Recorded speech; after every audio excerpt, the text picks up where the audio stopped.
Before we continue to the next agenda, namely the delivery of material, let me invite Teresa Aprilia as our moderator at delivery of the first material to deliver the CV of the speakers. To our sister Teresa Aprilia, time and place is yours. Baik, terima kasih Anissa Nuralifah selaku MC terkece pada hari ini. Terima kasih juga telah memberikan kesempatan kepada saya untuk melanjutkan rangkaian acara pada siang hari ini. Oke, bismillahirrahmanirrahim. Assalamualaikum warahmatullahi wabarakatuh. Waalaikumsalam warahmatullahi wabarakatuh. Ya, saya dari Aprilia selaku moderator pada pemateri pertama ini. Pertama-tama izinkanlah saya menyapa Anda semua yang telah hadir di sini. Yang terhormat Mr. Reza Pahlevi, juga pemateri kita Muhammad Arfi Yahya atau Kak Arfi. Di sini belum muncul, Kak. Kakak boleh unmute dulu. Oke. Hai semuanya. Oh ya, halo juga Kak, sehat. Apa kabar? Alhamdulillah luar biasa. Gimana kabarnya nih? Alhamdulillah. Ya, baik. Jadi Kak Arfi ini juga merupakan demisioner dari ULCC dan nanti akan memaparkan materi tentang ULCC. Tak kenal maka kata sayang kawan-kawan. Jadi sebelumnya saya akan share screen dan akan menyampaikan CV singkat dari pemateri kita hari ini, yaitu Kak Arfi ya. Oke, jadi pemateri kita hari ini dengan nama lengkap Muhammad Arfi Yahya SM, yang lahir pada tanggal 17 Juli 1998 dan tinggal di Cibalongsari, Kampung Baru nomor 65 Klari, Karawang. Mungkin kalian bisa melihat sendiri kontak person yang tertera di CV-nya. Lanjut ke riwayat pendidikannya. Yang pertama itu, Kak Arfi itu berasal dari SMA 1 Karawang dengan jurusan IPA dan melanjutkan pendidikannya di Universitas Singapura Bangsa Karawang di IC Class, International Class of Management. Dan selanjutnya ada pengalaman Kak Arfi itu banyak ya. Jadi guru juga di beberapa course gitu ya, kayak tempat les gitu, bukan Kak? Iya sih, di tempat les dan beberapa di sekolah pernah. Oh iya, ini ada SDIT juga. Juga sekarang sebagai ini Kak, asisten dosen. Iya, sama private. Wah, luar biasa. Dan kita bisa melihat skill-nya di sini, bahasanya jangan diragukan lagi teman-teman. Mungkin kalian yang ingin sharing atau ingin belajar kepada Kak Arfi, boleh ya Kak ya?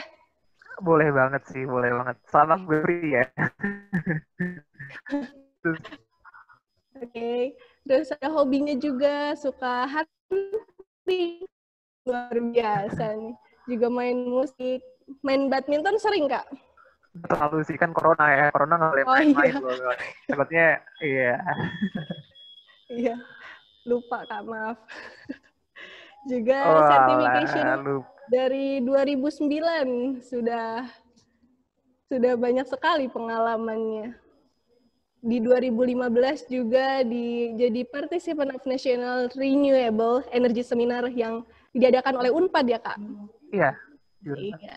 Juga di 2020 ini menjadi Independent Adjudicator of Asian Online Debat Championship 2020 held by Vietnam Academy of Debat and Public Speaking.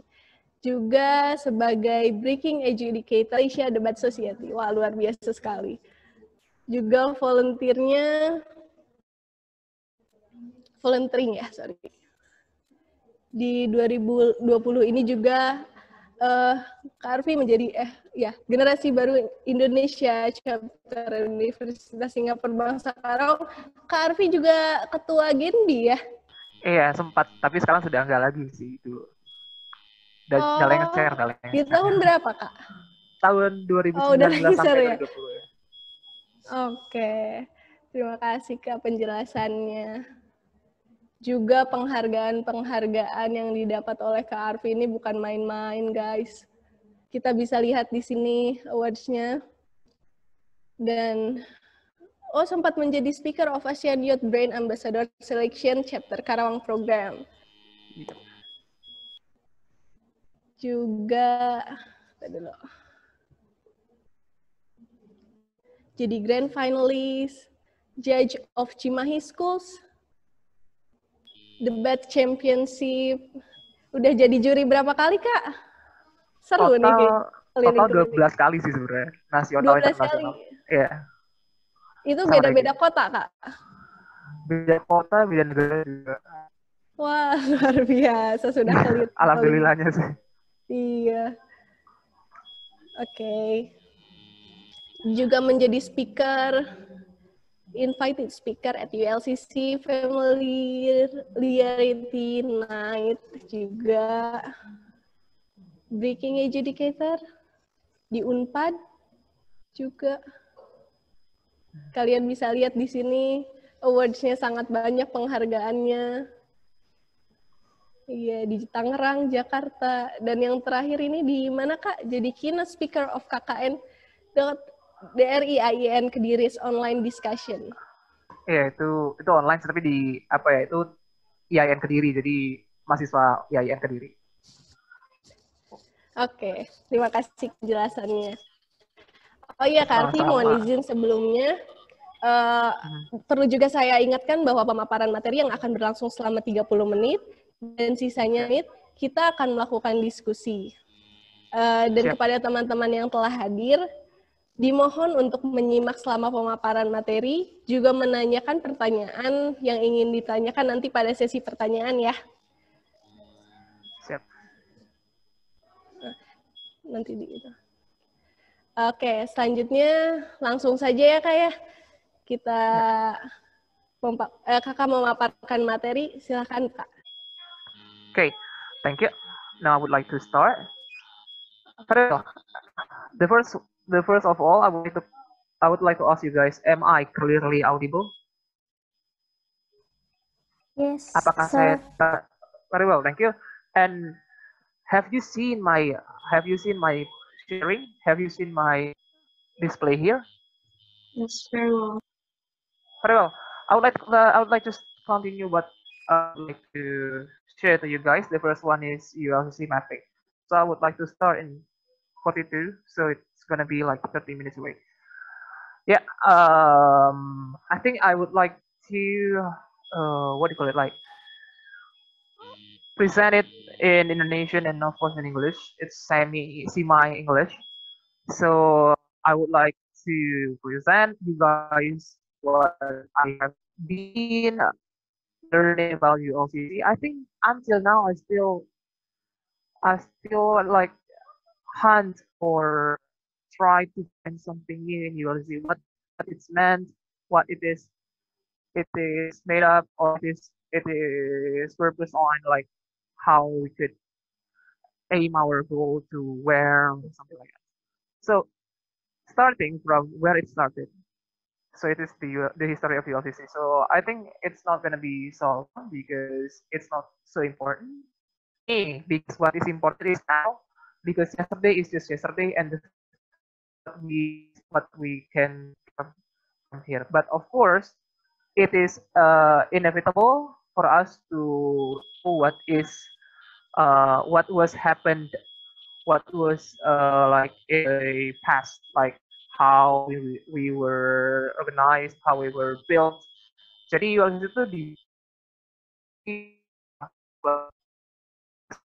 sebenarnya bingung menyebut kelompok tuh bingung. Soalnya sebenarnya saya nggak mau ada yang berkata bahwa ULCC itu dari sini loh, itu dari ini. Dulu sebenarnya 2015 ada manajemen IC, accounting IC, international price pertama itu accounting sama manajemen, dan anak manajemen ini berusaha mengumpulkan anak-anak di universitas dengan banner gitu loh, ayo ke kampung ini, dan banyak tuh yang ikut, kayak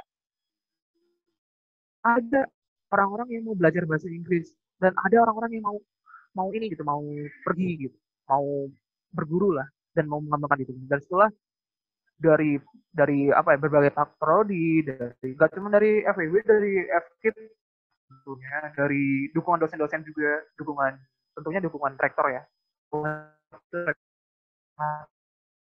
sekali dengan adanya UKM Bahasa dan Budaya seperti ini.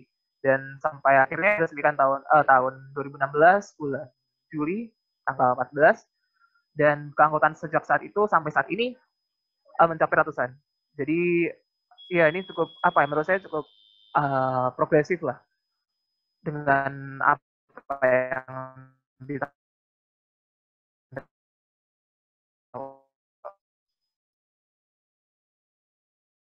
sekarang apa sih sebenarnya, buat apa gitu ya. Moderator mungkin bisa langsung stop saya kalau nggak cut saya. Apa? It's okay to interrupt if it's very very good in meaning. So kenapa ULCC itu dibuat? Jadi skill bahasa dan budaya itu penting banget. Pertama, digitalisasi. So why we should learn English? Why we should learn culture, or even like Japanese, or even like how we dance or something. Well, gue perlu bilang ya. Jadi sebenarnya kalau lu pengen kontak dengan berbagai organisasi, berbagai negara bahkan, lu harus bisa bahasanya mereka dulu. First of all, lebih bagus kalau spesifik ya. Kalau misalnya pengen ngomong sama orang ya, Japanese. It's very compulsory to learn about their language, but in a sense to show your enthusiasm to them, it is very much what do you call it, like very much plausible if you learn their culture, like dancing or even making things important, like their handkerchief ornament, their what do you call it, their toys or something, like souvenirs or something like that, just to show your enthusiasm, just to show that you want to know more to them. That's why gue bilang skill itu penting banget. Gue nggak pernah bisa kontakan sama orang luar negeri kayak gue pelajari di sana gitu. Tapi lu dibutuhkan di sana tanpa gue belajar itu, tanpa gue tahu oh budaya mereka gini. Bahkan sekarang pun sama ya, kayak organisasi kepemudaan, kayak acara kepemudaan kayak PPAN lah, kayak KPN, bahkan kayak pertukaran mahasiswa atau penting banget bahasa dan budaya. So ini yang perlu ditingkatkan gitu. Ini yang perlu kita tingkatkan, bahkan this is why we should learn about our own culture before anything, like Indonesian, Sundanese, karena kalian di Karawang ya, karena kalian di Karawang sangat baik untuk berbicara bahasa Sunda gitu, kadang-kadang terus-terusan sih. Oke. Nah, ini apa sih sebenarnya perannya gitu. Jadi yang pertama banget ya, pengembangan. Jadi kalau yang awalnya level gue, kan kalau pelatihan tuh gue nggak bisa awalnya, tapi sekarang jadi bisa. Dan yang ketiga, talent spotting ini sebenarnya apa ya, kalian tanpa disadari, sometimes it is unconscious, tapi sometimes it is just deliberate, like gue sengaja nih, gue pengen belajar ngomong gitu, ya udah lu ntar jadi talentnya ngomong gitu, talentnya speak up or something like that. Nah terus juga mendukung aktivitas atau kegiatan kampus. Beberapa kali kita contohnya acara ini itu waktu itu kedatangan tamu dari ketua beasiswa apa ya, chevening atau apa ya, pokoknya ketua perhimpunan pelajar asing di Britain, di UK. Nah ini ketuanya nih waktu itu datang ke Konsika. Yang menjemput siapa? ULCC sama BEMU. Bersama BEMU bekerja sama. Jadi kami itu sebenarnya ULCC itu sebenarnya dimaksudkan untuk itu gitu.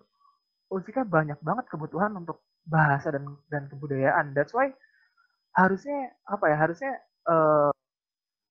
kita lebih aktif lagi gitu. For what? To support, just to cover what we have to cover. Oke. Nah sekarang gue oke lah, itu untuk kalian tahu ya apa itu ULCC. Sekarang gue bakal deeper lagi ke apa sih yang ada di ULCC. Ini maksud dari ULCC ya. Gue bakal ini gue bakal jelasin ini sebenarnya foto-foto lama sih, foto-foto dari gue. Dan sebenarnya ada banyak lagi, cuman gue makanya yang lama-lama aja. Ini gue bagi tiga kelompok. Ini apa ya? Ini sistem 3 kelompok yang dulu gue apa ya? Gue perbaharui sebenarnya. Kang Idris tuh jadi ketua, gue itu ketua ketiga. Sebelumnya ada Kang Kamal, Palevi, iya Kamal, Kang Idris, baru gue. Oke, dan gue itu ketua ketiga dan gue itu ngerubah strukturnya. Jadi 3 struktur seperti itu. Dan alhamdulillahnya 2 tahun dipakai nih di pengurusannya Sonia sama Ketua Sedawamu ya. Tapi Pak, lu paham nggak sih apa itu HR, FR, PR? Ini 3 ini nih yang menurut gue penting. Ini jelas-jelas penting, tapi menurut gue kalau bawahnya nggak penting, ini juga kadang nggak penting. So what is important from HR, FR, dan PR?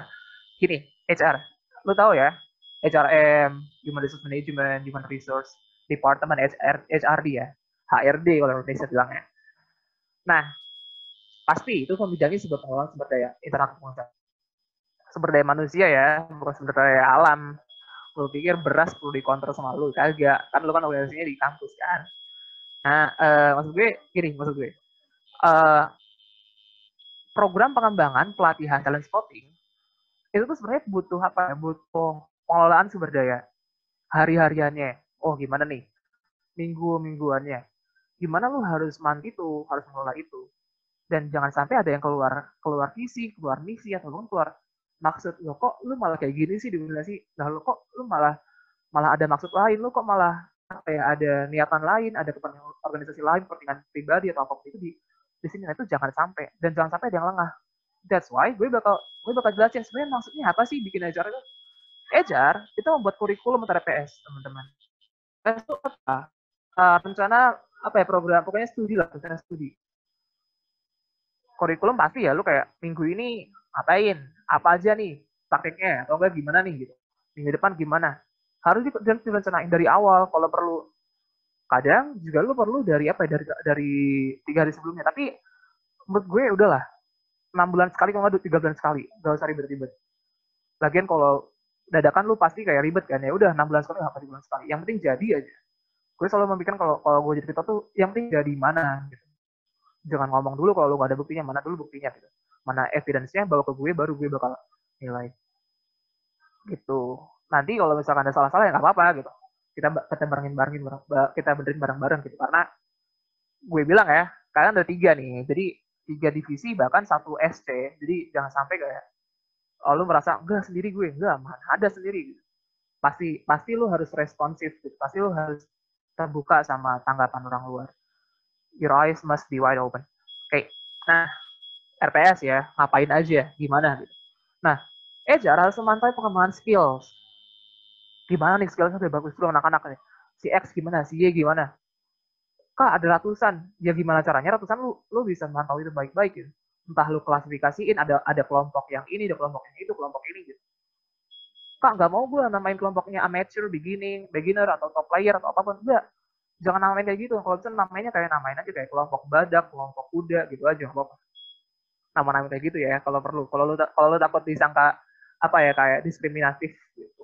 Dan ini yang perlu gue bilang nih. Oke lah, SC juga bergantung sama divisi, tapi lu juga bertanggung jawab. Human resource menurut gue yang paling penting gitu. Gimana caranya nggak ada yang leha-leha, gimana caranya nggak ada yang malas-malasan, gimana caranya nggak ada yang putus asa gitu, kayak ya udahlah gue malas-malasan. Jangan sampai, lu harus motivasi para orang-orang. Bukan gue ini yang motivasi, ya gue cuma sebentar doang, 30 menit selesai. Tapi lu nanti yang harus jadi orang-orang itu. Nah, terus juga HR harus siap memberikan konsumsi ilmiah kayak apa sih yang perlu gue butuhkan, apa sih yang harus gimana sih, lu harus gimana gitu. Gak harus cerdas duluan sih, gue gak pernah bilang lu harus cerdas duluan, enggak gitu. Tapi lu harus siap aja gitu. Maksudnya kayak lu berani-berani nanya lah, lu harus berani-berani belajar. Ya pada akhirnya gini nih, orang kan kayak lah gue nggak belajar, gue nggak. Nah kalau lu belajar gimana, bisa nggak? Ya bisa. Terus kenapa nggak belajar? Nggak mau ya udah nggak usah gitu. That's why menurut gue simple, tapi menurut gue ntar gue bakal jelasin alasan tertentu, motivasi tertentu. Dan terakhir mempersiapkan perlombaan atau pemilihan kompetisi. oh apa aja nih perlombaan-perlombaannya. Nanti perlombaan bakal dibeli sama si PR ya. PR tuh yang menggait informasi pokoknya, yang berhubungan sama dunia luar. Nah, yang bersiap, oh ada perlombaan ini, gue bakal siap ini deh, gitu. Yang ini aja pilih, gitu. Yang kita pilih, yang kita harus fokuskan. Meskipun pada akhirnya pemilihan bakal terjadi diskusi ya, tapi lu bakal ngasih plan gitu, ngasih workout lu. Oh ini nih hasil apa ya, hasil uh, diskusi divisi kita, divisi HR, bahwa sebenarnya gue punya kerangka ini gitu, gue punya alasan-alasan ini, gue punya penilaian ini, analisis ini, bahwa kita harus di sana gitu. Dan pasti persiapan ya, kasih satu persiapan. Makanya human resource gue banyak banget cabang-cabangnya. Jadi ada yang minat bakat, ada yang kompetisi, ada yang skill dan motivasi. Ini psikologi ya, skill motivasi. Psikologi. Jadi 3 ini menurut gue harus bikin bidangnya. Jadi HR tapi dibagi lagi gitu. Jadi ada yang bahas ini, ada yang bahas ini, bahas ini. Fundraising, FR, penggalangan dana, lalu simpelnya bilang kayak gitu, dansan atau apa ya. Pokoknya dia harus ngasih financial coverage pada organisasi. Gimana caranya? Gak uang kas doang gitu. Uang kas doang mah kayak ya narikin orang-orang gitu. Padahal lu sebenarnya punya divisi kewirausahaan, divisi fundraising yang sebenarnya bukan cuma kewirausahaan doang, tapi kadang juga charity bisa. Kegiatan apa ya? Penggalangan dana untuk kegiatan sosial ya, bansos atau apapun itu, ataupun badan lainnya penggalangan dana kayak gitu ya. Oke, bentar. Oke, lanjut. FR harus memastikan memiliki pendapatan dan tidak rugi ya. Jangan sampai lu bikin usaha tapi lu rugi atau enggak lu jangan sampai sih. Oke lah, jangan sampai rugi. Harus punya pendapatan dan tidak rugi. FR sih jualan terserah, jasa terserah. Yang penting yang penting kewirausahaan aja. Lagian kalian tuh apa yang menurut gue pasti nanti yang itu tuh ada yang memang bakatnya di situ gitu, bakatnya udah ada di situ. So I think it's not that hard to make something like a course for you guys. Jadi kayak misalkan course-nya 60 lah, 60. Gocapnya buat si orang, 10-nya buat danusan. Lah kok kayak gitu? Lah rugi dong gue. Enggak, karena lu klien dari ULCC, jadi ULCC ngasih itu di IG misalkan, ayo kalian mau ikut enggak? Kayak gitu ya. Oh ya, ini rekam gue ya kalian ya, terutama para pengurus rekam gue. Barangkali kalian mau mendengarnya nanti lagi gitu. Kalau nggak catat ini. Karena kalau nggak dicatat takutnya lupa. Karena gue nggak ngasih semuanya di sini gitu. Gue dari omongan gue juga. Oke.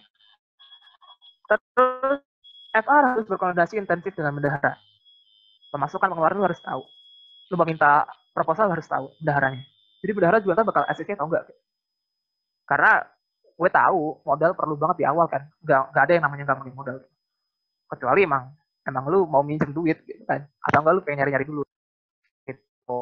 Harusnya tugas pembiayaan atau purchasing. Kayak pembiayaan sekre misalkan. Ya udah lu harus biayain itu. Nah, kadang emang biayanya emang aduh gue nggak bisa biayain semua nih karena FR dananya baru segini. Ya udah di cover lah sama kas atau di cover sama pembiayaan terus menurut gue susah ya. Tapi punten nih mungkin nggak tahu sih sekarang kayak gimana sistemnya. Tapi kadang harus ada proses yang lumayan lama. Nah, terus Heva harus siap mempresentasikan kayak bulanannya kayak gimana, mingguannya. Enggak, jangan bulanan deh, semingguan atau 2 mingguan. Biar lu apa ya, tertekan gitu, biar lu kayak ngerti. Sebenarnya nggak bisa leha-leha FR tuh. Gue selalu bilang nggak main-main sebenarnya. Semua divisi tuh harus kerja keras semua.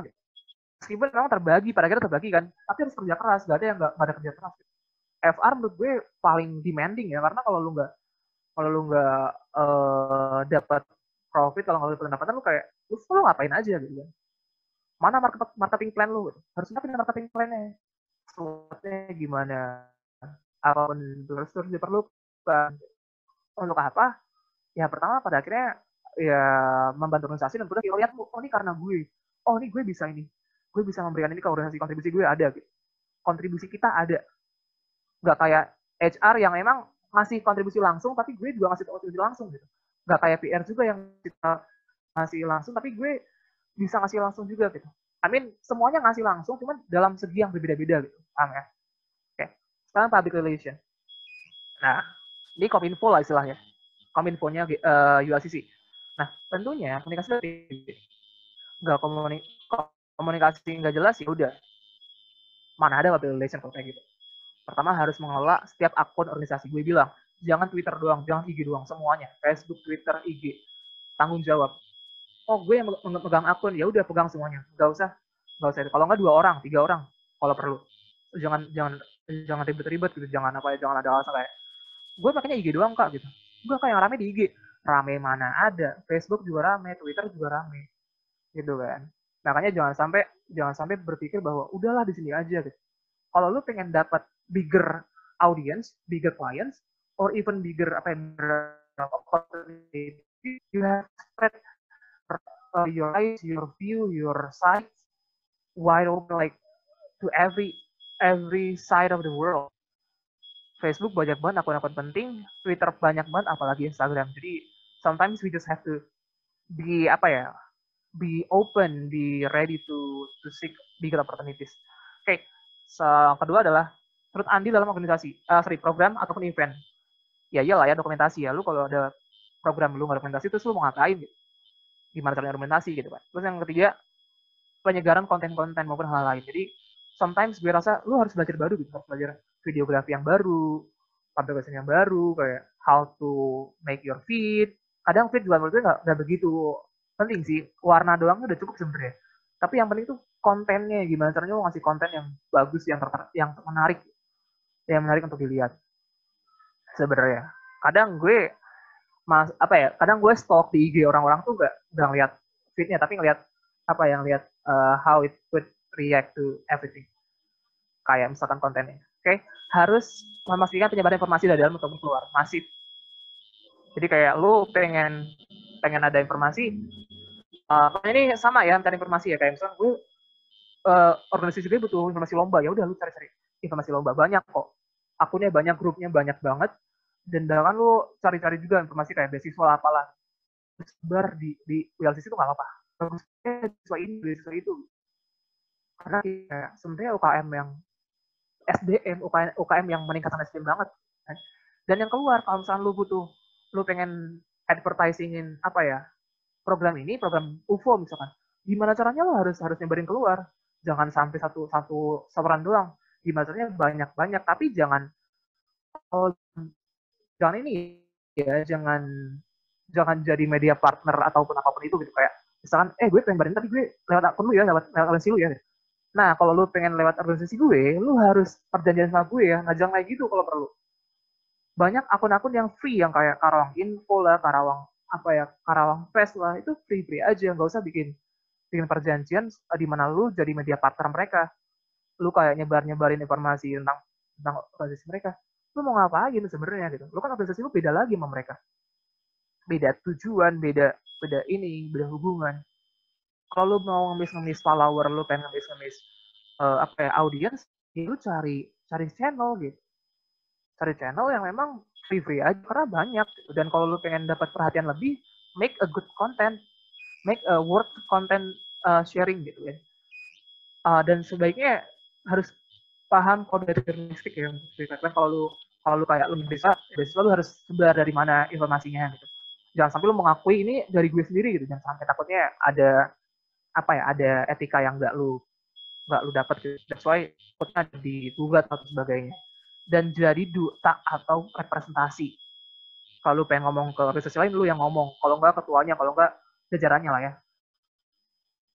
Ya kalau nggak mereka ya lu gitu. Nggak apa lu juga ngomong aja langsung misalkan ke Chef ITB, Student English Forum ITB, itu mereka baik banget sumpah. Mereka bilang terima, asal lu siap gitu. Ya udah, kapan gimana harus siap. Baik kok, mau. Makanya lu nggak apa-apa ngechat mereka dengan kode etik tadi yang gue bilang. Gimana ngomongnya, harus sopan harus gimana. Jangan sampai lu kesana tiba-tiba DM tapi lu nggak punya etika sama sekali. That's why jangan sampai terjadi lah. Oke. Ketua dan antek-anteknya sebenarnya simpel lah ya. Pertama, satu visi dulu, satu tujuan, mikirnya sama. Oh, gue pengennya ini, hasilnya ini. Oke, tujuan lu jelas. Nah, pastiin semua OC juga demikian. Jangan sampai OC-OC-nya malah yang HR, FRPR malah pikir yang lain. Gue juga sih cuma buat nge-support organisasi gue yang lain. Mana ada gitu. Lu nggak di luar, lu di dalam. That's why ketua wakil Sarjana Bendahara harus jadi suri tauladan. Jangan sampai si ketua dan antek-anteknya malah ada malas-malasnya lah, ada nggak jelasnya lah. Ya kalau lu nggak jelas, yang lain juga nggak jelas gitu kan. Kayak apaan? Tapi sometimes gue selalu ingatkan ya, kalau yang lain buruk, tegur lah, nggak apa-apa gitu. Kalau nggak enak di ruang publik, PC aja nggak apa-apa gitu. Tegur lah. Dan jangan lu yang jelek gitu. Sometimes. Meskipun gue selalu bersikeras, ketua dan antek-anteknya jangan sampai ngasih suri tauladan yang buruk. Biasain. Nah, kayak gitu.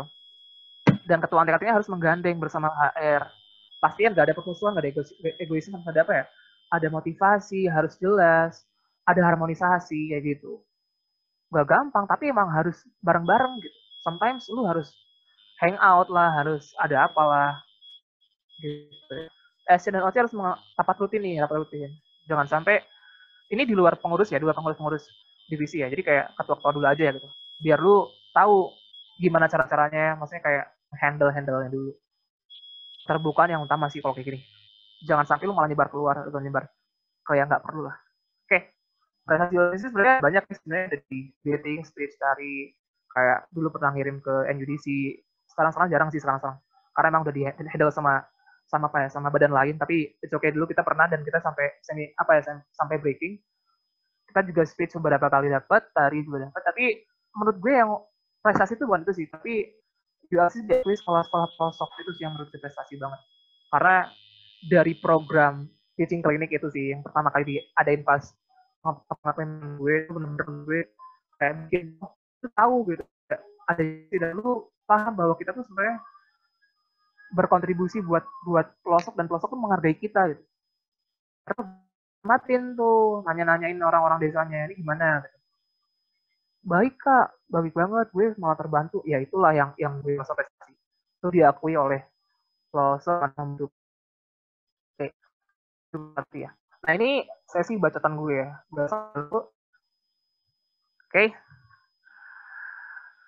Senam jantung dan pikiran ya semuanya ya. Karena gue bakal sebutin beberapa hal yang menurut gue penting banget dan lu jangan sampai merasa terbebani karena emang ini penting banget gue harus sampaikan. Kayak yang pertama. Ini yang menurut gue salah. Aku di sini mau cari pengalaman. Sebentar lu mau gue lempar sambal. Jadi kayak gini nih. Cari pengalaman itu menurut gue nggak pas. Coba deh lu suka sama cewek atau lu suka sama cowok ya.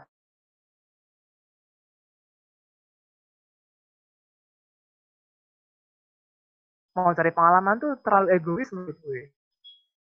Kalau lu pengen mengarahkan kemampuan lu ya oke, gue pengen punya tempat untuk berteduh, cuy lah. Gue pengen punya tempat untuk kontribusi untuk organisasi. Oke, itu bagus banget. Tapi cari pengalaman nggak? Nggak ada yang mau cari pengalaman sebenarnya. Sebagai alasan. Kayak alasan lu apaan? Cari pengalaman, mana ada gitu. Cari pengalaman mending lu di yang lain aja. Karena sebenarnya kalau pengalaman doang tuh kayak kalau pengalaman jadi apa ya? Jadi mindset lu tuh menurut kayak lu nggak mencoba buat out of the box, lu nggak mencoba buat maximize your effort gitu. Kayak pengalaman doang gitu. Lebih. Nah itu menurut kayak ansi lu gitu. Yang kedua, saya bisa kok bagi waktu. Nah, mana ada gitu. Kayak misalnya dua event terjadi dalam waktu yang bersamaan. Gimana terbagi waktunya? Apakah setengah sini? Kadang seperti itu ada yang kayak gitu ya. Tapi menurut gue kayak enggak. Kalau mau lu satu aja. Satu event lu prioritasin dan event lain lu bilang gue berkontribusi sebelum acara. Kalau enggak sesudah acara. Gitu. Dan kadang gue selalu bilang ya, kalau lu bertabrakan sama kuliah dan kuliahnya nggak bisa terelakkan, lu kuliah dulu aja. Jangan sampai lu organisasi tapi lu nggak lulus kuliah gitu, lu malah ulang kayak pada akhirnya lu sebagai representasi organisasi juga lu harus punya GPA yang baik kayak IPK yang 3 atas lah kalau bisa ya. Menurut gue harus berusaha sih menurut gue, dan jadikan juga ini buat belajar bareng lah kalau ada yang prodi jadi buat diskusi, karena menurut gue nggak ada salahnya gitu kalau kayak gitu. Oke, jangan setengah-setengah. Tadi gue bilang prioritasin. Lagi lu mau dicintai doi setengah-setengah kan gak ada kan, kayak setengah-setengah doang kayak enggak, gue hari ini besok gue nggak ada gitu. Ya kalau lu udah merasa ragu-ragu, menurut gue pribadi jangan teruskan, kasihan lu nya nanti. Jangan teruskan, mending lu kalau lu udah niat, oke gue niat setengah hati, sikat. Kayak yang ketiga, kalau lu merasa organisasi adalah lu sendiri, ya udah lu main private aja lah, gitu. Kagak ada yang lu sendiri itu sebenarnya. Makanya gue bilang kadang tuh ketika momen-momen lu merasa sendiri tuh lu tuh kadang malah dam gitu. Dan jangan sampai, karena lu punya banyak sisi di mana ketika lu salah, orang lain pun bakal kena salahnya, bakal imbasnya. Nah, ketika lu menang, orang lain pun bakal kena imbasnya. Dan ini yang panjang nih.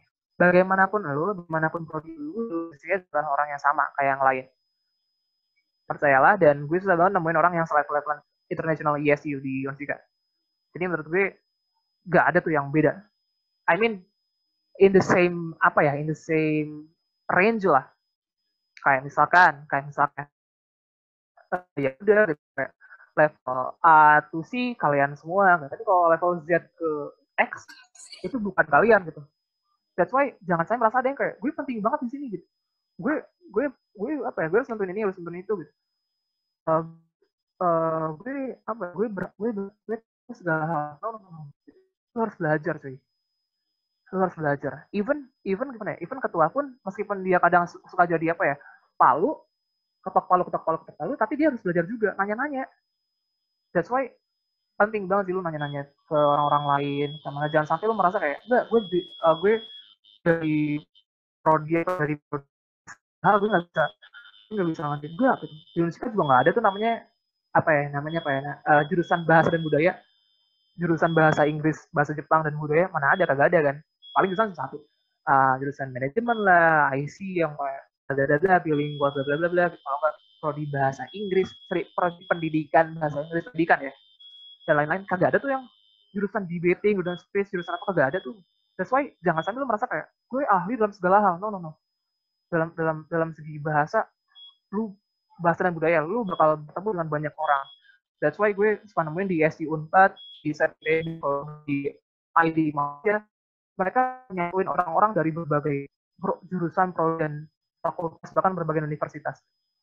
Gak ada yang merasa dominan, gak ada yang merasa kayak gak, gue harus apapun juga. Makanya jangan malas nanya, jangan malas belajar, jangan malas pesimis, dan jangan kekeh kalau dibilangin yang udah berpengalaman tuh. Kadang ada yang kekeh dan kayak, apaan sih lu kayak mau kayak gitu. Nah, lu nangis bareng-bareng, lu senang bareng-bareng juga. Pahami kondisi bersama gitu. Kalau lu melakukan salah, pahami akibatnya gimana gitu. Senangnya juga gimana kalau senang. Makanya menurut gue senang bareng-bareng tuh yang menurut gue mantap banget sih. Kalau lu senang bareng-bareng pasti lu kerasa apa nikmatnya, kayak gue bareng bisa cari sama pekerjaan sih, kadang itu juga kerja senang bareng-bareng tuh penting. Nah, malas-malasan gitu kayak lu emang siapa sih? Gak malu sama divisi lain, gak malu sama teman-teman lain. Kalau enggak ya fix lu kena corona lah. Hati udah tewas dimakan dengan pribadi. Jangan apatis, kadang penting banget jangan apatis. Apatis itu apa sih? Lu nggak merhatiin orang lain. Kalau enggak lu merhatiin orang lain yang di luar organisasi gitu. Oke, kalau ada masalah jangan share keluar kalau bisa. Ini kita banyak kok, pengurus banyak, pembinanya juga menurut gue bagus, Pak Reza tuh. Selalu ada lah kalau kita butuh. Meskipun kadang zaman-zaman itu gue selalu ngapain Reza gue kayak kadang ngerasa kayak oke lah sih, Kak, dosen ini menurut gue suportif gitu, mau nerima kita di rumahnya, mau ngasih tahu kita sesuatu, tanya aja, kalau kita tanya aja, kalau kita perlu tanya. Dan lu kalau lu misalkan lu pada bisa pengurus lu dosen pembinanya mungkin sedang ada kesibukan, lu boleh nanya demisionnya. Gak cuma gue, Sonia, Rima tuh menurut gue lumayan sih, dia apa ya, salah satu kunci di angkatan gue. Dan Kang Kamal lah, Kang Idris, mereka masih ada kok gitu. Dan alhamdulillah sehat walafiat. Makanya santai aja ya. Oke. Nah, terus poin sebenarnya ini terakhir lah ya. Sorry ini kalau misalnya agak lama. Kak, kalau misalnya lu siap ngabdi, lu harus ikut. Lu harus mau lu siap dicintai maupun dibenci. Karena kadang kita kayak adu pendapat, kita salah pendapat, tapi kita kayak gue dibenci nih. Jangan takut, karena lu sebenarnya lakuin karena lu mengutarakan dan lu nggak memaksakan. Dan orang-orang juga sebenarnya nggak sebaik yang benci, karena perbedaan pendapat itu yang bakal dapetin bukan sih sebenarnya. Kamu siap berteman dengan siapapun, kamu tahan masalah, kamu tahu kamu nggak sendirian, lu nggak dam ya. Sometimes lu harus nggak dam. Baru dam tuh maksudnya datang pas lu egois dan lu merasa sendirian. Dan terakhir lu harus tahu kenapa lu di sini gitu, kenapa lu ada. Makanya gue ini ya, dari apa yang lu plan, what you have planned before until what you do, jadi plan to do itu tengah-tengahnya why. Lu harus tahu alasan lu why-nya kenapa gitu. Jadi ketika lu jatuh nanti lu tahu, oh why gue kenapa sih gue sampai jalan sejauh ini? Oh karena gue ini, karena gue itu. That's why lu bakal terus jalan karena lu tahu alasan gue pertama kali kenapa gue ngeplan ini, kenapa sampai gue ngedo ini. Makanya why itu perlu lu adain sampai lu what it is, what you need, sampai how you do it, lu harus tahu why-nya. Oke? Nah, sekarang lu coba deh remind diri lu, kalau enggak apa ya, inilah ya, diskusikan sama diri lu sendiri. Kalau lu join gimana, kalau lu nggak join di OSIS gimana. Dan sebenarnya lu nggak tahu, tiap orang punya view sendiri-sendiri. But Boomer says, let the heart drive you to what you like, and the millennial says, let the mind tell you how to survive. Oke, itu dari gue, dan ini kutipan gue ya. Semangat datang dari kamu. Semangat datang saat kamu tahu apa yang kamu butuhkan dan apa yang kamu suka. Tapi kedewasaan datang saat kamu berteman dengan ketidakpastian dan ketidaksesuaian. Love yourself. Oke, thank you. Dan gue balikin ke moderator. Have a nice day. Oke, silakan.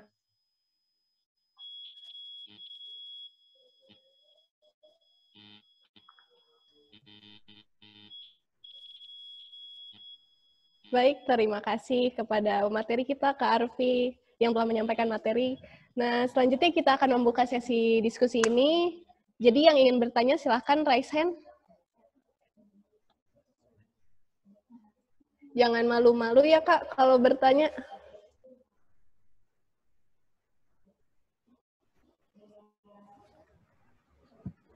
Di-mute, Kak Arfi.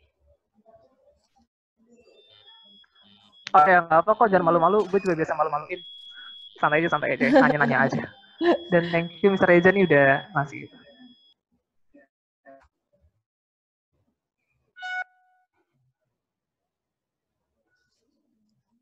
Gimana? Kak, saya izin bertanya. Silakan. Pakai perkenalan dulu nggak? Oke, nggak apa. Iya. Oke, Assalamualaikum warahmatullahi wabarakatuh. Perkenalkan, nama saya Dina Senia. Saya dari Fakultas Keguruan dan Ilmu Pendidikan, Prodi Pendidikan Bahasa Inggris. Dan saya mengambil ULCC Bahasa Inggris. Pertanyaan saya, dari yang Kak Arfi jelaskan tadi, lebih ke tipsnya sih, Kak. Kakak punya tips sendiri nggak bagaimana cara nge-manage waktu, ngebagi waktu antara organisasi sama belajar? Itu aja sih, Kak. Makasih.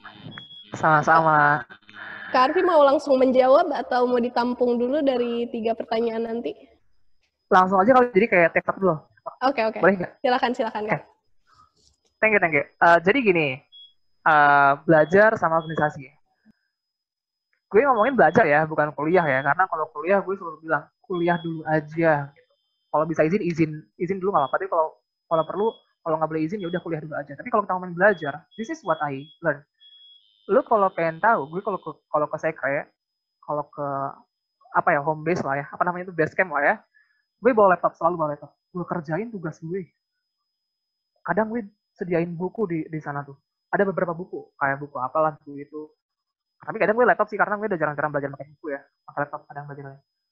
Karena penting banget buat lu belajar dimanapun. Menurut gue,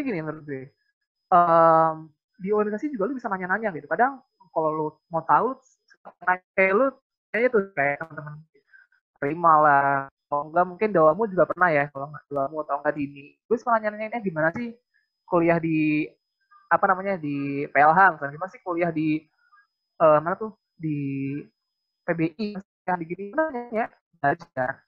Karena gue nanya ke angkatan gue ya kan, misalkan, ini gimana sih? Makanya link lu makin banyak nih, dan bukan cuma link buat ini itu, tapi juga buat apa ya, buat keperluan organisasi dan juga keperluan pelajaran.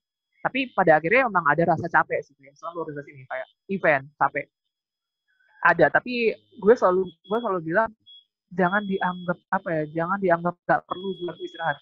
Lu perlu istirahat, perlu banget istirahat, tapi make sure kalau lu organisasi, lu ngumpul sama teman, anggaplah itu waktu bersantai lu, anggaplah itu waktu kayak quality time lu gitu, kayak waktu bersama bersama doi lah, waktu bersama apa ya, kayak teman-teman lu tercinta lah, kayak lu have fun di situ, dan kayak from there lu merasa kayak oh ini juga sekaligus waktu refreshing dari kuliah sama teman-teman baru, meskipun kadang ngobrolin berat ya, ngobrolnya kayak event masa depan harus gimana, tapi sometimes buatlah itu apa ya, sesuai dengan kenyamanan lu, dan lu harus ingat sih, tadi makanya gue bilang tipsnya, gue kadang ingat terus gitu kalau misalkan gue organisasi, kenapa gue organisasi gitu, kenapa gue harus nyambungin skill gue dari kampus ke organisasi, karena dari manajemen ya, mungkin yang lain juga ya, PBI, PMTK, ataupun kayak LH ya, sorry, ilmu hukum, mereka ada poin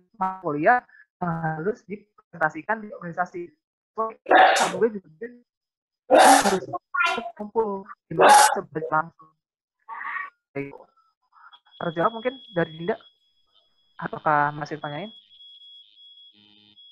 Udah cukup sih Kak, terima kasih. Oke, sama-sama. Silakan moderator, dilanjut. Baik, terima kasih Kak Arwi atas jawabannya. Selanjutnya ada yang ingin menanyakan sesuatu atau penasaran tentang Kak Arvinya juga nggak apa-apa, nggak cuma tentang ULCC. Ayo, jangan malu-malu.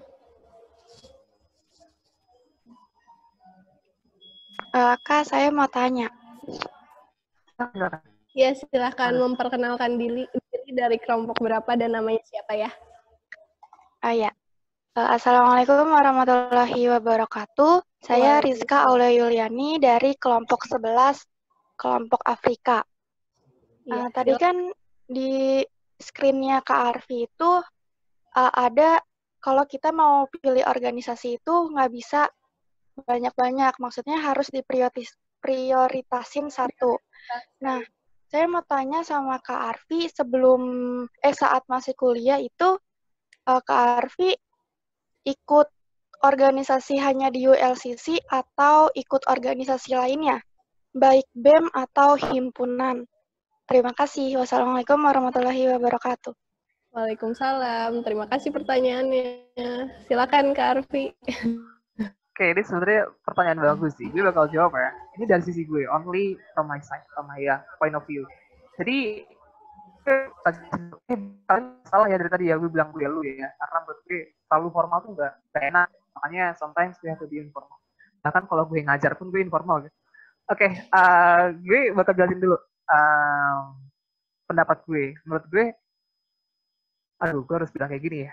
Jadi menurut gue BEM sama BLM lah dan antek-anteknya ya, bahkan kayak yang di luar-luar kayak gitu, menurut gue kayak no, it's maybe it's too much like too much bureaucracy on it, like terlalu banyak kayak birokrasi, terlalu banyak bla bla bla bla, di mana kita sebenarnya nggak bisa fokus ke pengembangan skill kita, kayak skill bahasa kita nggak begitu bisa fokusin ke situ. Makanya gue selalu bilang UKM kayaknya terbaik deh buat pilihan gue ya, UKM. Makanya ada UKM bahasa, UKM jurnalistik, UKM teater dan sebagainya, itu malah seru gitu menurut gue. Dan gue masuk ke bahasa dan beda lama nih, makanya menurut gue kayak oh ya udahlah, sikat aja. Nah, balik lagi, apalagi apa organisasi gue selama gue kuliah? Jadi sebelum kuliah gue juga ada organisasi, tapi kampung gitu lah, masih di kampung. Tapi selama gue kuliah, organisasi gue adalah pertama ULCC. Gue juga sempat bikin beberapa organisasi, cuman kayak breakdown gitu. Organisasi debat gue pernah bikin, organisasi bahasa Spanyol gue pernah bikin. Jadi kayak komunitas sih, kayak society gitu, kayak apa ya, kayak klub lah istilahnya. Tadi breakdown juga. Terus terakhir Genbi itu sebenarnya pernah beasiswa aja, menerima beasiswa, cuman apa ya, jadi organisasi kayak kemasyarakatan gitu, kayak organisasi sosial. Dimana programnya banyak banget yang berbau masyarakat, berbau edukasi, maupun berbau ekonomi. Dan itu selama kuliah sekitar 2 tahun lah kalau nggak salah. Begitu sih paling. Tapi tips gue menurut gue pilih satu atau banyak, ya satu sih menurut gue. Satu atau dua lah boleh. Tapi menurut gue 2 juga riskan banget. Satu aja menurut gue nggak. Kalau 2 itu lu pasti lu nyari pengalaman sih menurut gue, nggak ada alasan lain. Belajar dari 1 pun udah selesai. Belajar tuh nggak usah dari 2 menurut gue kayak dan 1 dulu aja. Kalau mau 1 besoknya ganti. Nah itu belajarnya lebih keren karena lu compare kan. Tapi kalau lu dalam waktu yang bersamaan malah lu kayak kalau nggak lu merusak diri lu sendiri karena lu terlalu sibuk, yang kedua lu terlalu remehin organisasi itu sendiri. Poin organisasi itu sebenarnya loyal. Pertama, gue selalu menghargai mereka yang loyal. Dan yang kedua, poin dari organisasi adalah lu gimana caranya lu bisa extend your skills, melebarkan skill lu, dan juga lu bisa langsung dedicate yourself to the society. Siapa society yang gue maksud adalah mahasiswa Unsikap. Gimana caranya semua apa yang lo lakuin di organisasi itu berakibat mahasiswa secara luas ataupun masyarakat ya. Kadang gue juga bilang masyarakat itu penting banget di luar sana, makanya gue usung tuh pertama kali itu ayo publik adain kayak teaching klinik lah, adain kayak program-program kemasyarakatan karena begitu itu sih. Cukup mungkin atau ada tambahan atau ada yang belum mengerti? Bagaimana Rizka? Ya, sudah cukup, Kak. Terima kasih. Baik, sama-sama. Baik, terima kasih Kak Arfi atas jawabannya. Silahkan yang lain yang ingin bertanya dari kelompok lain, baru kelompok 11 sama 16 nih. Yang lainnya kemana? Maaf Kak, izin bertanya boleh? Ya, silahkan. Perkenalkan saya Yasinta Citra, biasa dipanggil Citra, dari Fakultas Ekonomi dan Bisnis, jurusan S1 Akuntansi. Jadi gini untuk Kak Arfi ya, melihat dari berbagai macam prestasi tadi yang sudah di-share screen ya, gimana sih Kak caranya meningkatkan skill language kita, meningkatkan skill bahasa Inggris kita? Karena yang kita tahu, sebenarnya untuk diterapkan di kehidupan sehari-hari ya, oke, kita menghafal vocab, kita menghafal grammar, tapi diterapin kita berbicara, kita berkomunikasi itu mungkin agak sulit. Nah, untuk Kak Arfi, gimana sih Kak caranya kita ningkatin skill, gimana caranya kita pede, percaya diri, confidence? Terima kasih Kak. Ya, bagus banget pertanyaan dari Yasin. Terima kasih atas pertanyaannya Citra. Silahkan Kak Arfi mungkin bisa dijawab. Oke, thank you. Moderator, gue bakal bahas langsung ya. Ini ya, from my point of view ya. From my side.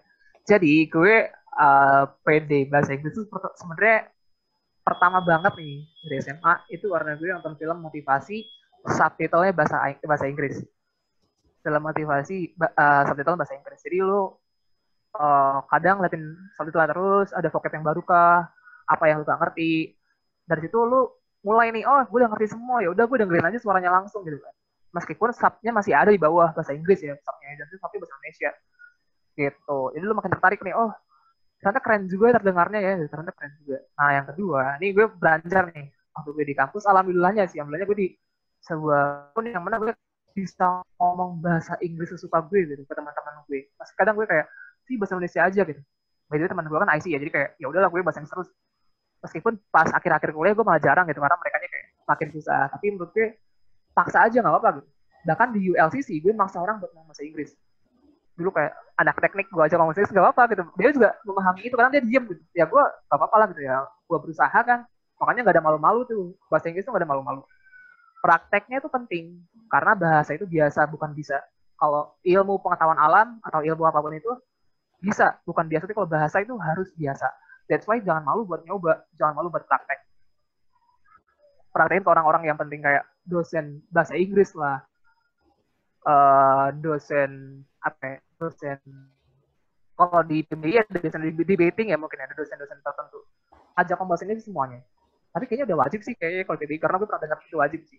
Tapi kalau di dosen-dosen yang di fakultas lain ada dong dosen bahasa Inggris, ajakin ngomong bahasa Inggris.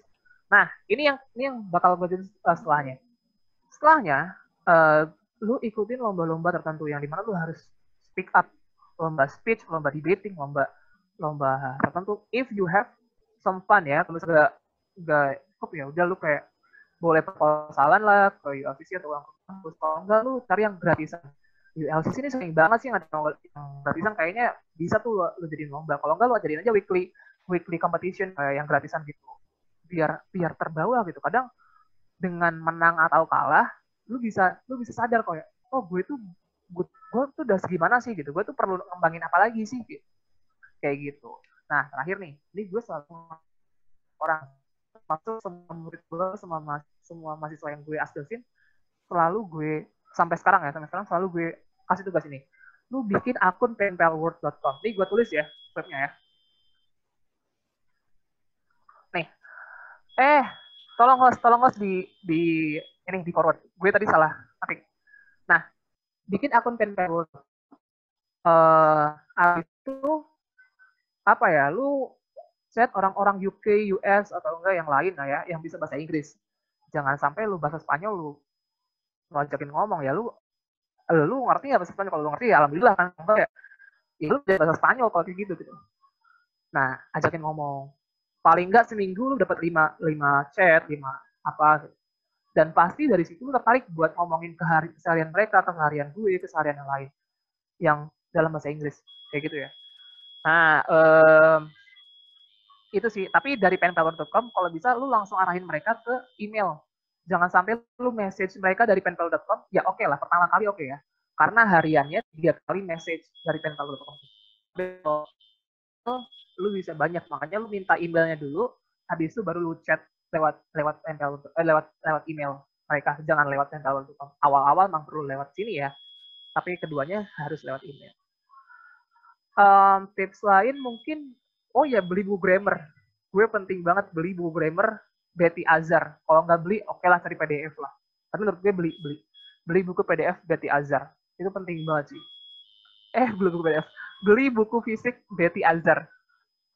English 2. Oh, ini namanya English fundamental, nggak salah, fundamental English. Dari Betty Azar. Betty Azar. Itu sih. Oke, terjawab atau tidak mungkin? Gimana Citra?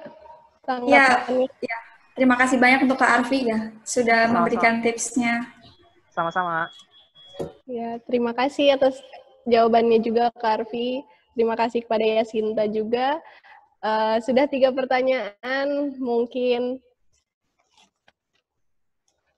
setelah ini akan ditutup dari materi sesi pertama ini. Yang dapat saya simpulkan pada materi pertama ini yaitu ULCC yang diresmikan pada tanggal 14 Juli 2016 merupakan sumber daya manusia yang ingin meningkatkan dan mengembangkan skill, bahasa, dan budaya, juga mendukung aktivitas atau kebutuhan kampus. Mungkin dari Kak Arfi ada beberapa poin yang ingin disampaikan lagi? Cukup sih sebenarnya, tapi yang jelas tadi ya, kalian harus semangat dan kalian harus tahu apa itu harus mencari kedewasaan, karena pada akhirnya dari kedewasaan itu muncul apa ya, kesempatan yang lain gitu, dan dari organisasi, dari berkumpul lu bisa dapat kedewasaan itu. Baik Kak Arfi. Juga poin yang tadi saya tandai dari pemaparan materi Kak Arfi yaitu prioritaskan apa yang terpenting, jangan pernah setengah-setengah dalam bertanggung jawab, juga jangan pernah merasa sendiri, kita di sini satu Unsika, jangan jalani senang dan sedih bersama-sama, pahami kondisi bersama, kamu tuh nggak sendirian, kata Kak Arfi. Terima kasih, mungkin saya tutup materi pertama ini, dikembalikan kepada MC. Wassalamualaikum warahmatullahi wabarakatuh. Waalaikumsalam warahmatullahi wabarakatuh.